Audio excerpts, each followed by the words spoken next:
Welcome. Here we are. All right. Oh, I'm doing the intro. Okay. Yeah, waiting on you. I'm sorry. All right. Today's episode, number 1, summer mini series of Events Real Talk, titled "We Have Been Busy." Maybe not. Not yet. We've been busy with what we're going to talk about today, but maybe not so much with events. Anyway, Who's our special guest? it is us. Welcome. Let's start my questions. What are the topics? Let's start the topics. First topic is Conferences we've attended, or Yeah. you've attended, or Anyone's attended? anyone. Anything worthwhile? No. Well, One. one. There's oh, two. Man, but I didn't get to attend it. I'm so upset. Jamie's. See, I didn't read our notes yet. What did you read? What is it about? Marketing one? Yeah. Oh. No, just from like everything she told us. I was super jealous.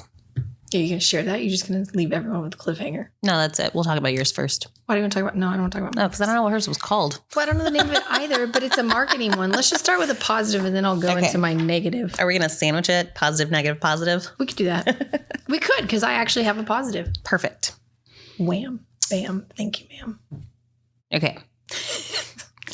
All right. So it was a marketing It was marketing. conference. Yeah. Yeah. Each day started with a DJ. Which I found super exciting because I was like, dude, you can do like anything you want. You can sit there and chill. You can get hyped for the day with DJ. You could exercise if you wanted to. You could sit there and stuff your face with carbs. Like, You could exercise. I like that part. yeah. 'Cause that's the you least had an favorite thing option. of conferences.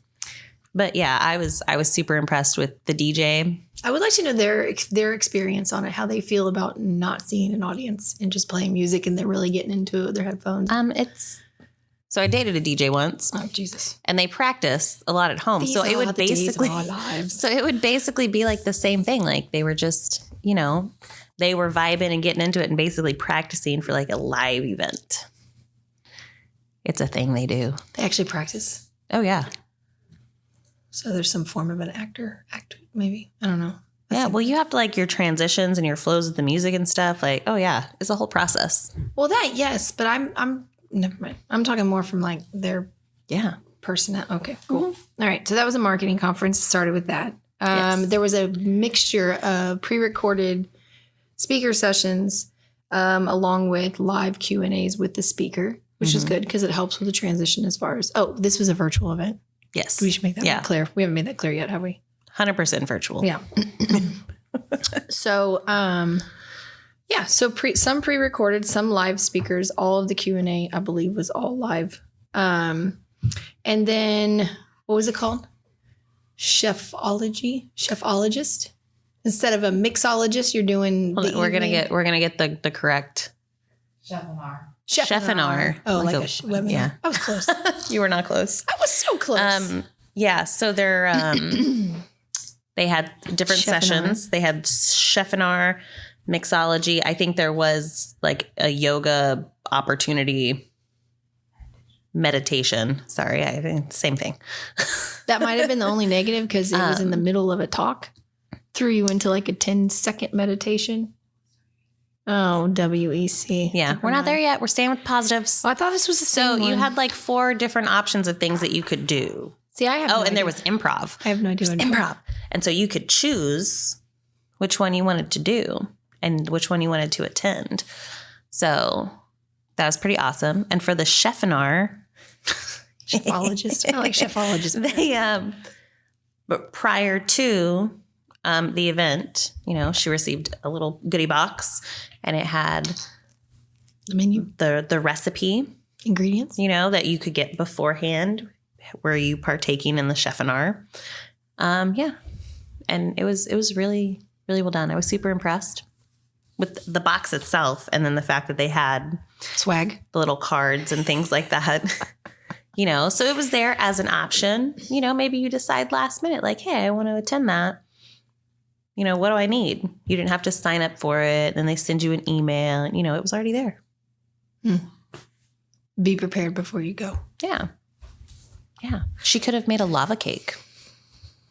That was the dessert. I forgot. Yeah. There was an entree and a dessert. I forgot about that. Yeah. Yeah. Except she didn't do any of it. She just watched it. Yeah. But still. Yeah, but it's still pointless. And it was recorded so she could go back and do it if she wanted to. Get the ingredients and do it if she wanted to. Yeah. Yeah. And then I believe she attended the improv. Yeah. Which was apparently pretty good. Yeah, I think that would be fun. But I think it would be also hard for them because they're used to a live audience. So I guess it would be live, especially if it's like on Zoom or something like that. But still. Yeah. The dynamic is a little bit different. But yeah, it sounded fun. It sounded like she got a lot out of it. She seemed excited about it. And also it was free. She won a free registration. She gets all the free stuff. She does get all the free stuff. I mean, that's not surprising. Yeah. So my takeaway from her experience that made me really excited was, excuse me, ma'am. The next time one of these comes around, I need to also attend. Because looking at the topics and things, it wasn't just geared towards marketing. There was like a good mixture. Yeah, which it should be. Of everything. Yeah, not just COVID related. Yeah. So, all right, give me your negative. I don't want to. Come on. I'm so... WEC Vegas. I don't want to get... Let's hear it. I don't want to. I'm so fucking over MPI. All right. So last year we attended virtually. You and I both did. We both signed on and got off after like 15 minutes, I think. Because technical issues. Well, actually, or we tried to. What happened was we tried to get our money back after they released the day after deadline the schedule for virtual attendees because it did not match any of the in-person stuff. And there was a lot of we already talked about that. And they didn't. If you haven't heard about this, go back to our previous episodes and listen. They didn't release it until the day after the deadline drop. Yeah. So this time they they didn't even release. You had to actually log into the website to go look at anything. And I found that the platform, and I can't find my notes, but the platform they used was not super user-friendly. And you had to know exactly where to go to get to the main page of the digital aspect, the digital experience. You could still have like the tabs at the top, but it didn't take you to the homepage for the digital experience. Like you had to actually go hunt and try and find it. Networking was not anything that was really pushed digitally. There wasn't really any great networking opportunities except for with vendors or sponsors. There was no swag bag again. And they sent an email like a week before that was like, know before you go. And there was like 2 things in it to know. One of them was how to get a snack pack, which apparently I overlooked because it was at the very bottom of this very lengthy email, like the 10th email I had gotten in like 3 days to remind me about WEC. So I found out the snack pack, haven't received it yet. I did go in after. I still had like a few days to go do it. So I'm supposed to get my snack pack tomorrow. Which they gave you a $30 budget, 30, 35, something like that, which understandably, because I don't think anything was under $5 on that website. So when you pick your variety package, I don't know. The whole technical aspect is still an issue. It's still an issue. They spend so much time on, I'm sure there's a lot of sponsorship. I'm sure that they don't pay for all the marketing. They do an enormous amount of things for people who can attend in person. And I think the most off-putting thing for me was listening to the first night's general session with everyone and let's see, what is his title? President and CEO of MPI. Told like the entire audience, including the digital audience, that how excited they were, all the people that chose to come, and they were grateful for the people that chose to come digitally. And, the only thing that frustrated me about that is not everyone has the choice to still be able to attend anywhere in person. Yeah. It's still not a choice. Some places of employment, they don't allow you to. Mm-hmm. And so they definitely did go all out in Vegas because, well, it's in Vegas. And these statistics that they put out in this stupid article are honestly fucking stupid. Yeah, like they announced that there was 1,200 industry professionals that attended WEC at Caesars Forum. The first large-scale meeting industry event this year. Okay, so... No. Meeting industry. So that's the only thing that saved their asses from all the other announcements. They keep indicating that the first large scale, the example to follow as far as events, but event industry related, yes, they might be. I did not find anything at that caliber, nor did I look that hard because I don't like MPI anyway. There was IMEX America in March. There's that. Yep. So, I mean, and my guess is it's like for Vegas, that's going to be their, we did this large scale, but we did it in Vegas. So it was the first large scale in Vegas. It was awesome. Okay, whatever. Yeah, no, I know. Okay. And then they said another 568 professionals attended digitally. Because if they did, I feel sorry for people who paid for it, because every single digital session that I was a part of, there was no more than like 30 people. And even then the concurrent sessions weren't all like, yes, there might be some people digitally on their platform, but there's no way to really track that. And you have no way of communicating that. So I'm sure they had that many people that registered, but yeah. So anyway, they just went on to all these things. And then of course, they got to list all these cool places that they went to in Vegas as first large scale event at Caesars Forum. Well, I mean, didn't Caesars Forum just open within the past year? Yes. Yeah. So someone had to be the first. I don't know why that's an honor for them. First large scale industry event held at Allegiant Stadium. So that's the LA Raiders that moved to Las Vegas. Yeah. So it's their football stadium. And first large scale event held at the Virgin Hotels, Las Vegas. They had a president's dinner. And then the first large scale event held at the Venetian pool deck. I mean, like rendezvous closing night celebration. It's like, who gives a fuck? Like, I'm sorry, but you should be, these articles and everything they're promoting should be focused on the things that they actually did for the event planners. I will say every digital session that I attended, all the speakers were great. All the education stuff was great. And none of them were MPI related. None of them were MPI. Everything MPI that was at the main stage in Caesars Forum, tons of audio issues, tons of video issues. What happened with the that main speaker? Which one? Usher? Yeah, whatever. And all of his glorious event industry knowledge. That shit was funny. I will give him credit, though, because he did at least try to say that he understood now more with COVID how important people coming together like this is, and how important it was for not only just our industry, but, of course, the music industry.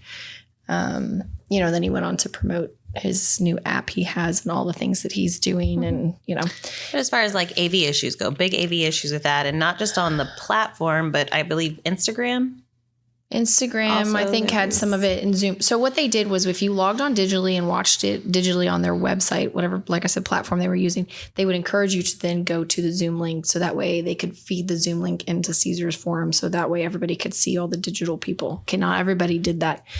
But doing their website and listening to Zoom, Usher's mic was going in and out the entire time. And about 10 minutes after he was on stage, then you heard someone make the final connection.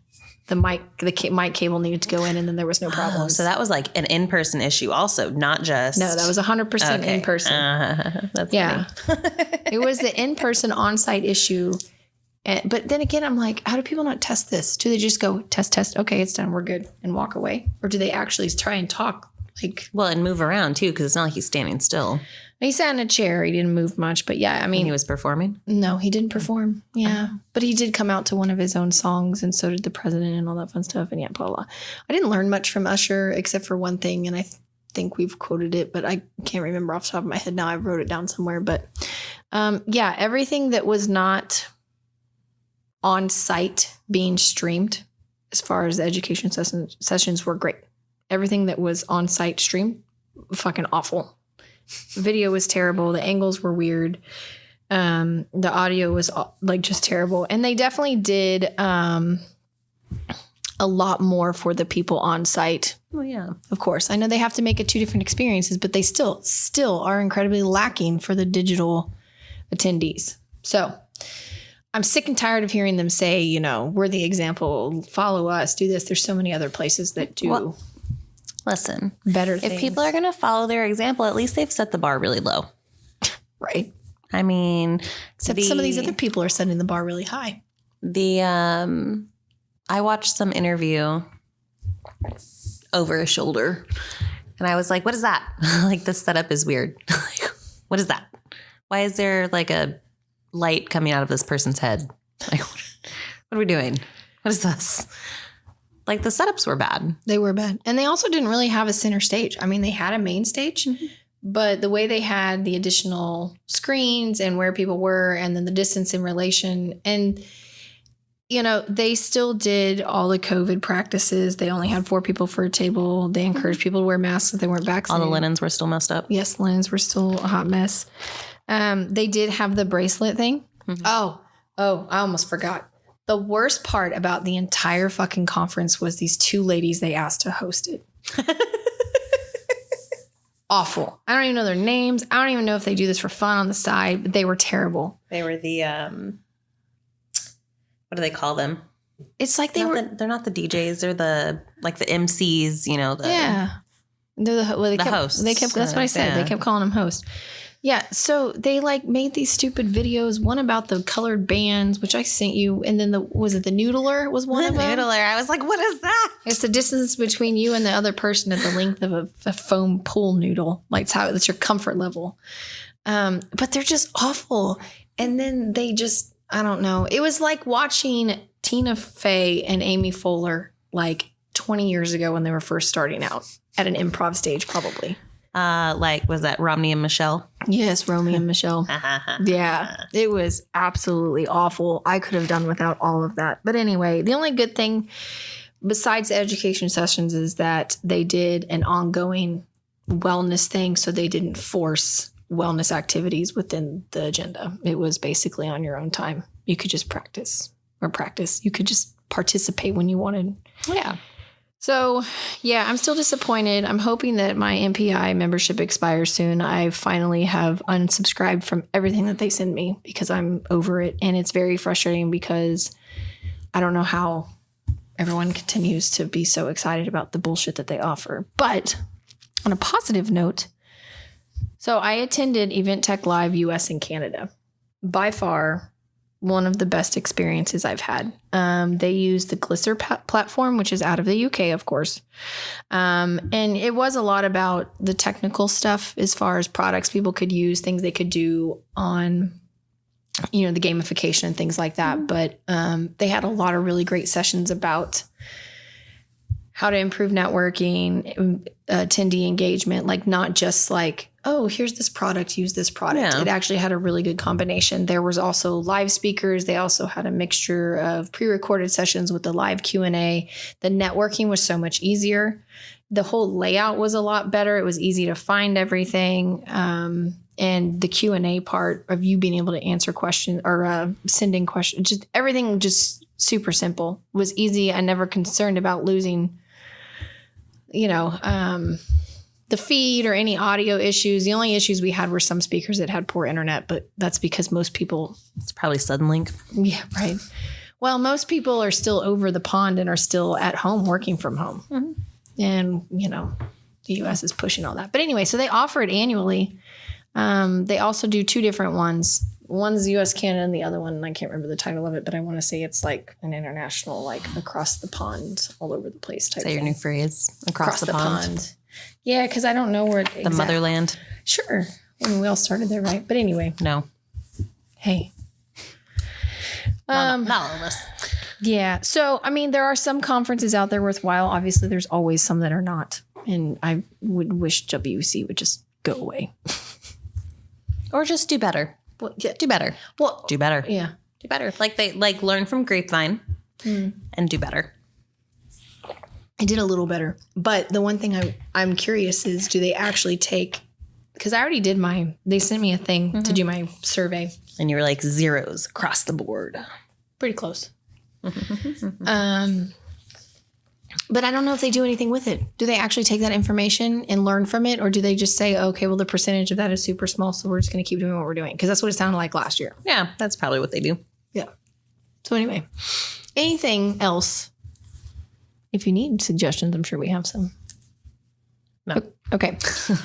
So a lot of things that we talk about occur in Vegas. So one of the things I thought was really interesting is that Vegas has not only their Vegas shows are back on. Mm-hmm.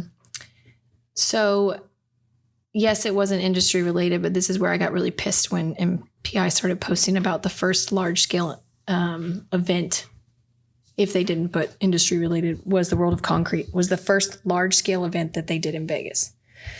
They had 1,500 exhibiting companies, and I can't remember, the attendee number was pretty high. Yep. More than 60,000 industry professionals from all around the world came to Vegas 2 weeks before WEC.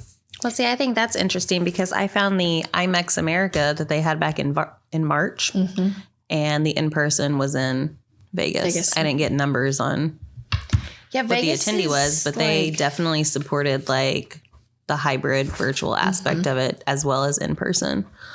Yeah. I mean, not including entertainment, I found with 8 days left in June, they still had 26 major events, like expos, conventions, conferences, not even including music, entertainment, those type of shows. Yep. I found the same stuff. It's crazy how much Vegas is doing compared to everybody else. How's Vegas in the forefront of this? I don't know. Flights are cheap. Are they? I mean, after what American Airlines shut down and canceled all those flights last week and 2 days. I don't know what day. I didn't read that. They have. You didn't hear about that? All these people that got their flights canceled from like last Thursday through Sunday because they have a shortage of employees, not stewardesses but pilots, because one line of airplanes they can't fly. Oh, no, I didn't read that. We're not traveling anyway.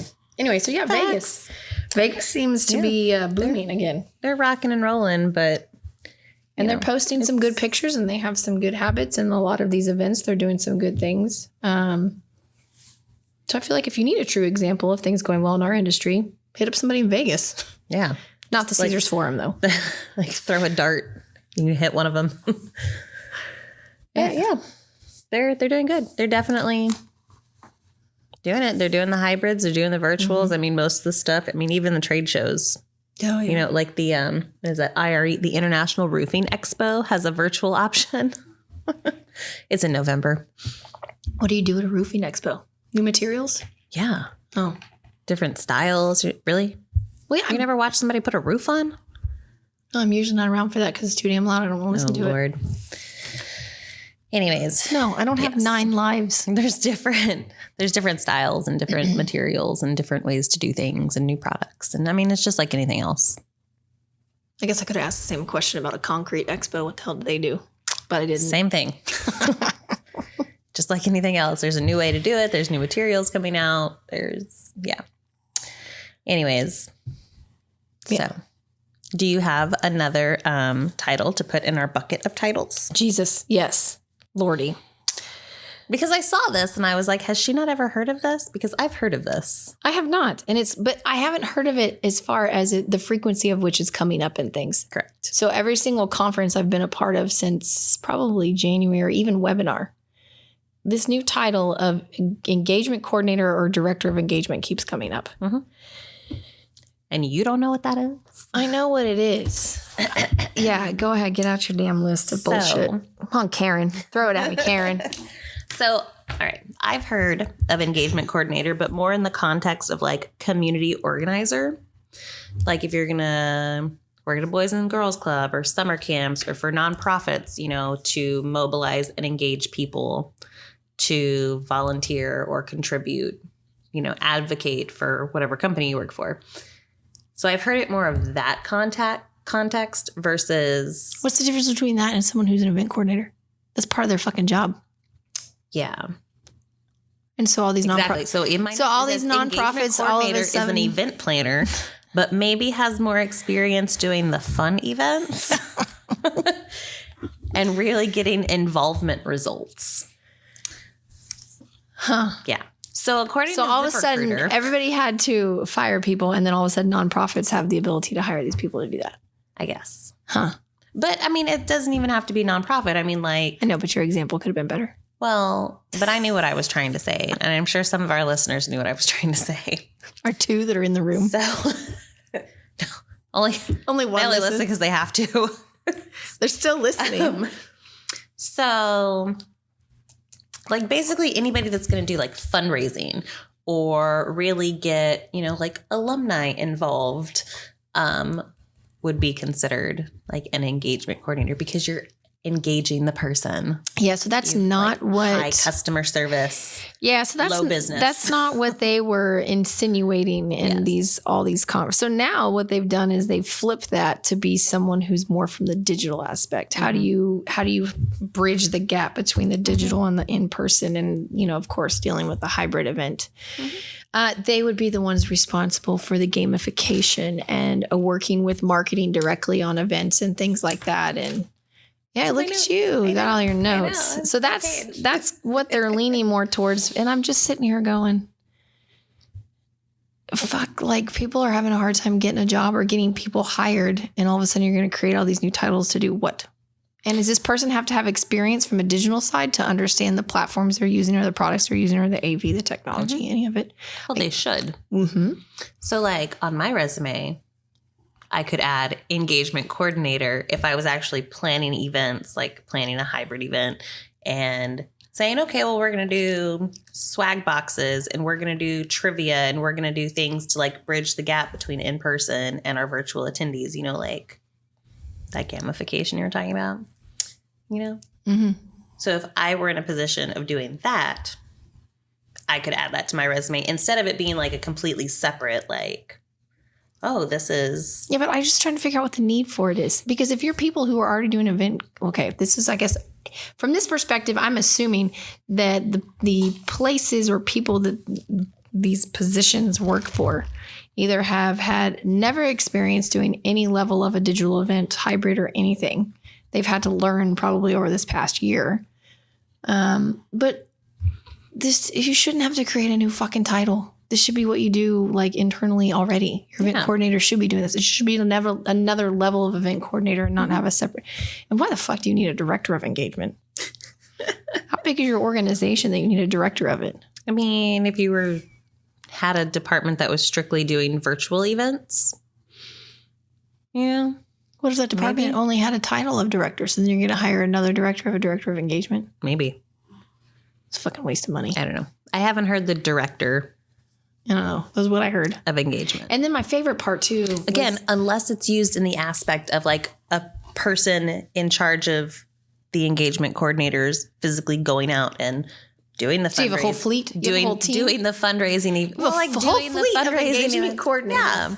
Doing the fundraising events and doing the community engagement and doing things like that. Like, okay, I could see a director of engagement, but wouldn't that basically be like director of fundraising or whatever? I don't know what the official title would be. Director of events. I mean, I would think they would oversee all of that. That's what I'm saying. Like, you have to figure out how big the organization is for any of that to apply. Yeah. Yeah, I don't know. It was funny because the lady who brought it up in one of the sessions from Event Tech Live, she was like, put in the chat what you think it should be called. One guy came up with one that was pretty funny, and of course it flew out of my head. I can't remember. It had the word clown in it at some point, I think, if I remember correctly. It's funny because, I mean, people are still having a hard time hiring people, and all of a sudden we create these new positions. And I guess because maybe people have spent time over the past 18 months or however long we are into this shit now. 3 years.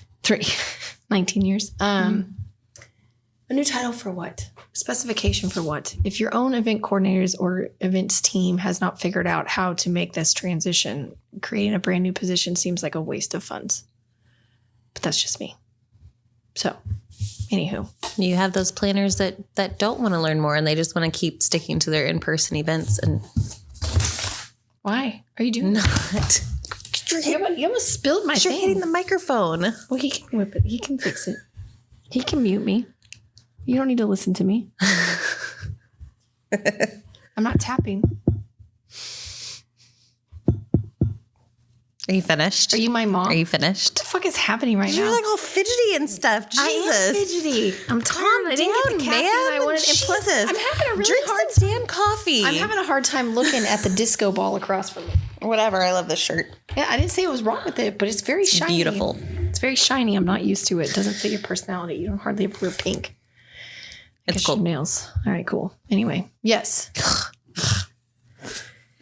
Are you finished? Are you good? I'm done. Are you good? Can we move forward? We can move forward. Woosah. Woosah. In the air. My earring's in the way. Ooh, okay, so what's next? Nothing. What else? Anything else on your soapbox you want to talk about? No. You had a lot of notes there, and I feel like we didn't hit any of them. We did, but half of my notes you had. So they were the same notes. Well, look at us doing our due diligence. It's pretty fun.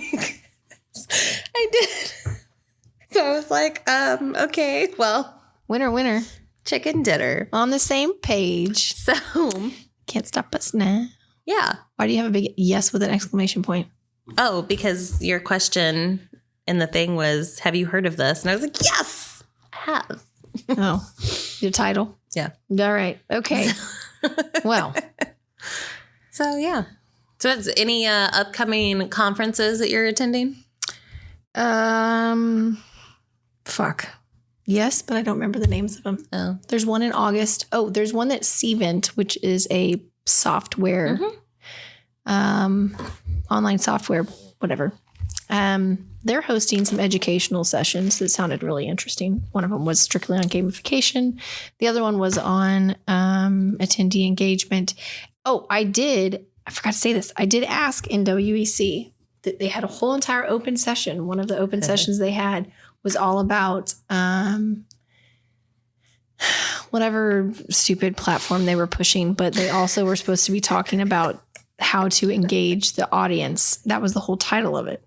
So I asked a question about networking, and I said, do you think it's helpful leading up to an event to try to connect people as far as like if someone registers from the same territory, state, city, interest or things like that going into a conference?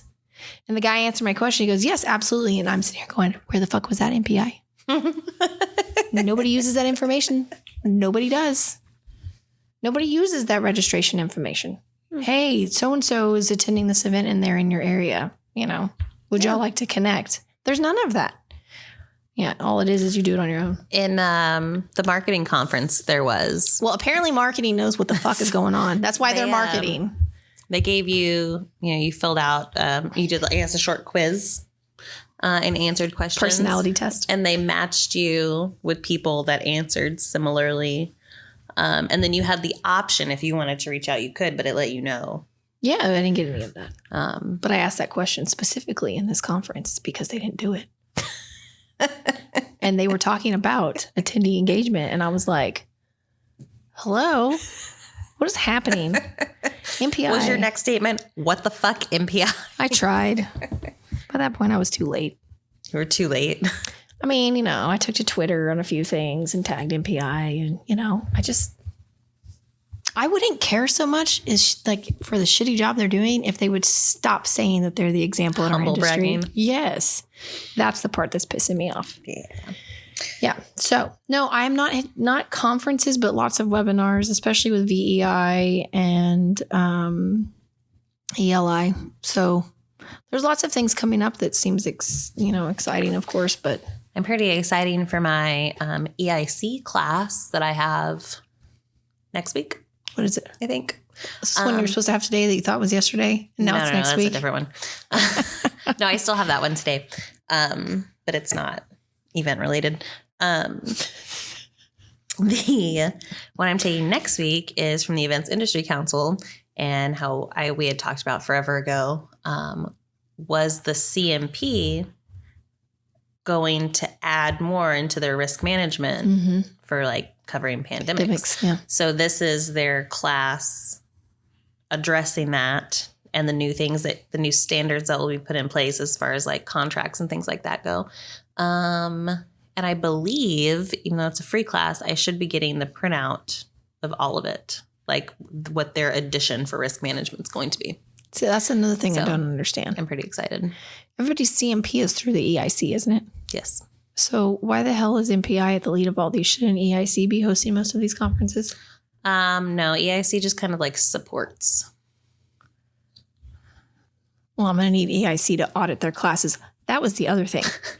They also were, I should have gone off on my soapbox earlier. They also were marketing all these wonderful new classes they have, but yet they haven't changed shit in 2 years. Yeah. At least from when we started doing their stuff. I think I've attended every certificate thing they could possibly offer.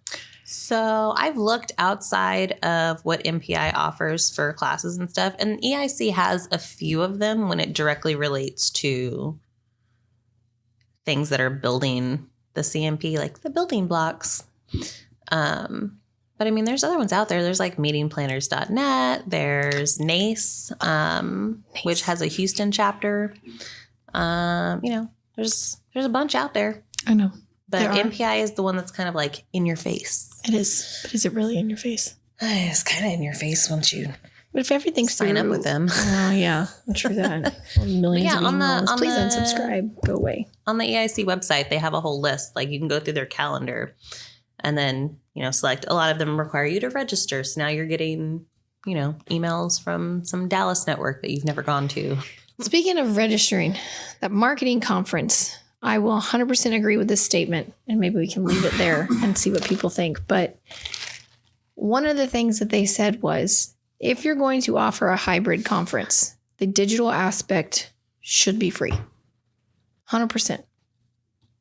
Because I don't understand what you're paying for if it's not free. Like, what is your money going towards? All the people on site who are getting to do the beer pong, the giant beer pong, giant tic-tac-toe? They're not feeding you. No.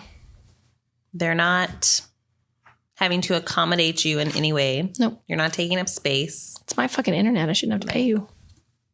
Yeah. They should. I mean, it's not wrong. It's not wrong. No. I 100% agree with that. So. That'll be the title of today's episode. Digital should be free. Okay. Well, thanks for joining us on our short summer series, episode 1. Yeah. Check back in next week when we discuss. Who the fuck knows? Stuff. Bum, bum, bum. And we out. Bye. Bye.